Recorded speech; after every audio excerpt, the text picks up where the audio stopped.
বাইরে ভাই তারেক রহমানকে নিয়ে কি বললো দেখেন। উনি কিন্তু আগে বিএনপির নেতা ছিল। দেখেন ভিডিওটা।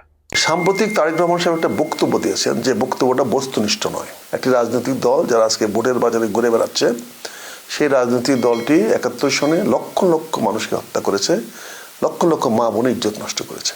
এটা পরিষ্কারভাবে উনি জামাত ইসলামের প্রতি ইঙ্গিত করেছেন। সেখানে আমি বিষয়টা আমার কাছে খুব খারাপ লেগেছে। এই কথাটা আমি জানিয়েছি জামাত ইসলামকে, যে আপনারা এগুলো প্রতিবাদ করেন না কেন, আপনি কি প্রতিবাদ করবেন? আমি আপনাদের পক্ষে প্রতিবাদ করতে পারি না। তখন তিনি আমাকে একটু বলেন যে আমির সাহেব আপনাকে একটু চার দাওয়াত দিয়েছে, আপনি কি দেখবেন? আমি বলি মাশাআল্লাহ, উনি যদি আমাকে চার দাওয়াত দিয়ে থাকে এটা তো আমার একটা সৌভাগ্য। পরের দিন সকাল 9টায় গেলাম, আমরা আলোচনা করলাম।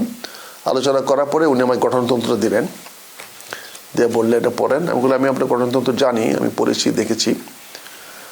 তো উনি বললেন আপনি কি আমাদের দলে অংশগ্রহণ করতে চান?